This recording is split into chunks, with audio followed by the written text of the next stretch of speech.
Perubahan ekuitas entitas anak. Hubungan induk-anak menyebabkan apa yang terjadi pada entitas anak berdampak pada entitas induk. Perubahan ekuitas yang dimaksud adalah penjualan saham tambahan dan transaksi saham perbendaharaan entitas anak, baik yang dilakukan dengan entitas induk maupun dengan pihak eksternal. Slide selanjutnya, gambaran umum masalah yang pertama, misalkan entitas memiliki 800 saham dari 1000 lembar saham entitas anak yang beredar. Hak entitas induk atas laba dan dividen entitas anak adalah 80% sesuai dengan persentase kepemilikan induk atas anak. Apabila entitas anak menjual saham tambahan 250 lembar lagi sehingga jumlah saham entitas anak yang beredar menjadi 1250 lembar. Jika saham tersebut terjual kepada pihak eksternal, hak induk atas laba dan dividen anak berkurang menjadi 64% karena kepemilikan induk atas anak hanya 800 lembar dari 1250 yang beredar. Baik, selanjutnya adalah transaksi saham pembendaharaan entitas anak yang meningkatkan hak induk atas anak. Misalnya induk memiliki 700 lembar dari 1000 lembar saham anak yang beredar atau 70% kepemilikan atas anak. Apabila entitas anak menarik saham dari perbedaan sebanyak 200 lembar yang bukan milik induk, hak induk atas anak akan menjadi 87,5% sehingga menjadi peningkatan pengendalian atas anak. Selanjutnya PSAK 40 tahun 1997. Yang pertama, transaksi entitas anak dengan pihak ketiga.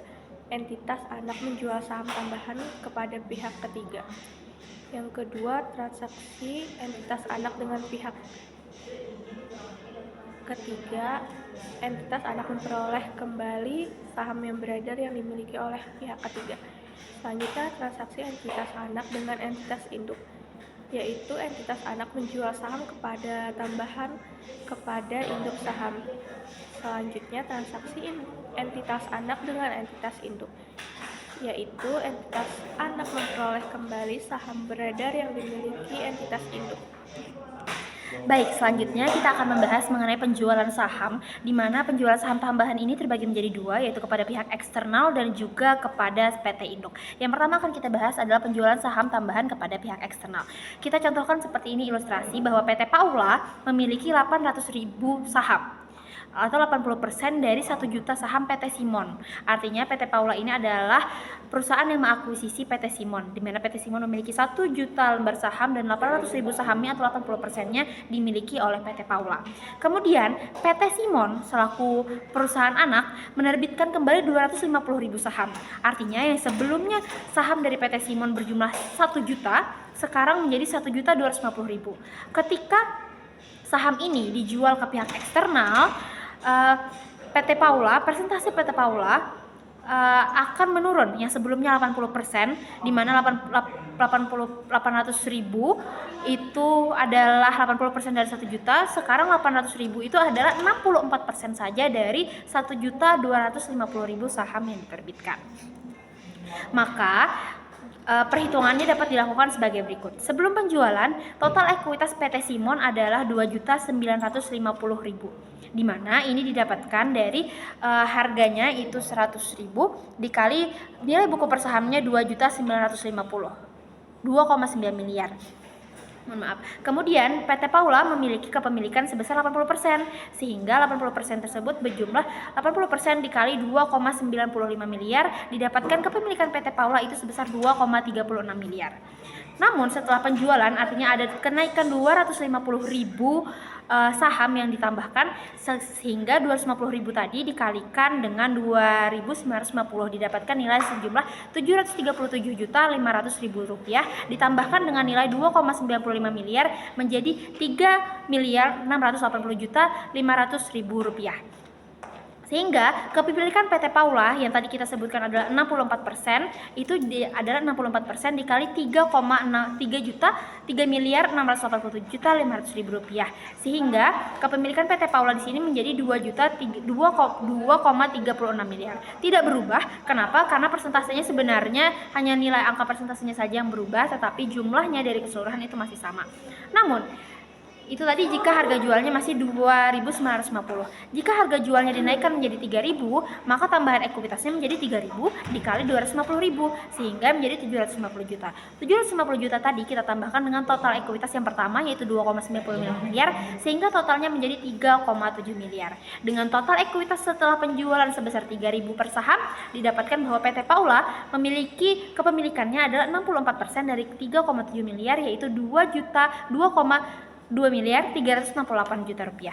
Sehingga yang sebelumnya 2,32 miliar 360 juta menjadi 2 miliar 368 juta terdapat kenaikan investasi PT Paula sebesar 8 miliar rupiah. Itu tadi kalau dijual ke PT perusahaan eksternal. Lalu bagaimana jurnal pencatatannya? Yang dicatat adalah kenaikannya sehingga ditulis investasi dalam saham PT Simon pada selisih transaksi ekuitas anak sebesar 8 miliar rupiah. Kemudian kita akan membahas lagi penjualan saham tambahan kepada entitas induknya. Ketika PT Simon menjual 250.000 saham tambahan kepada PT Paula dengan harga 3.000 per saham seperti yang tadi, kepemilikan PT Paula berubah dari 80% menjadi 84%. Kalau itu dijual ke PT Paula, kalau PT Induk berarti menjualnya ke PT Paula. Sebelum penjualan, PT Paula nilai investasinya adalah 80% dikali 2,95 miliar, dapatkan 2,36 miliar.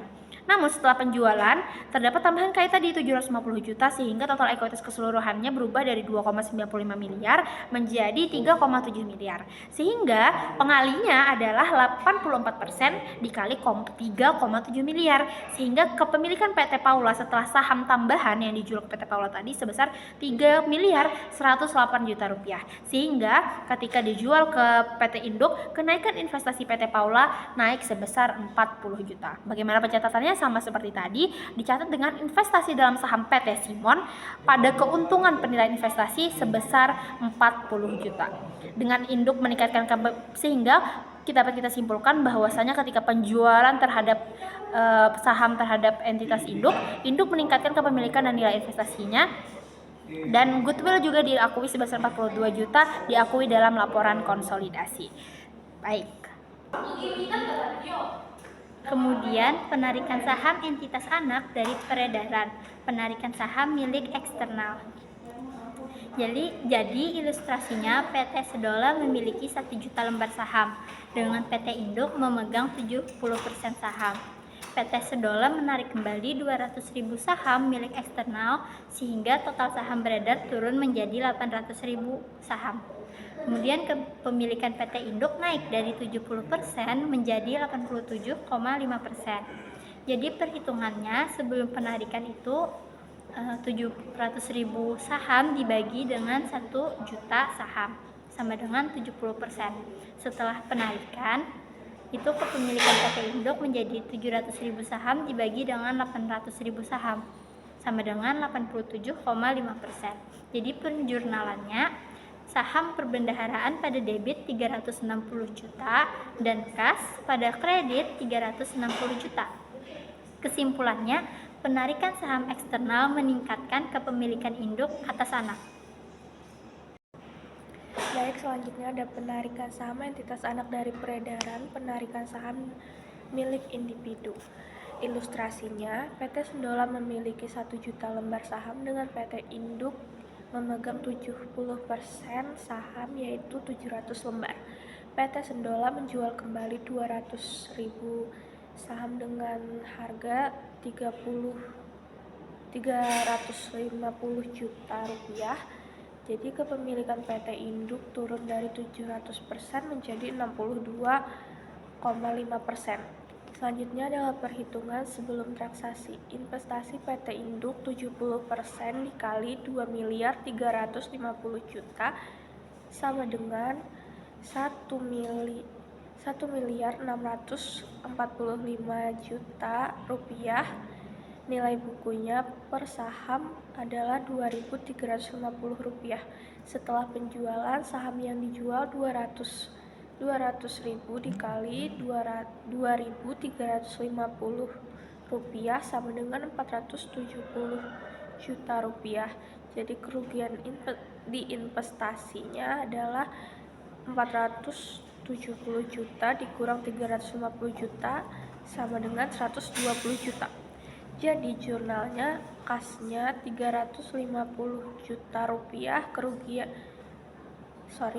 kas di debit ada 350 juta rupiah, sedangkan di kreditnya ada kerugian di investasi 120 juta rupiah, investasi dalam sahamnya 470 juta rupiah. Jadi kesimpulannya, penjualan saham di individu menurunkan kepemilikan dan dapat menyebabkan kerugian bagi induk.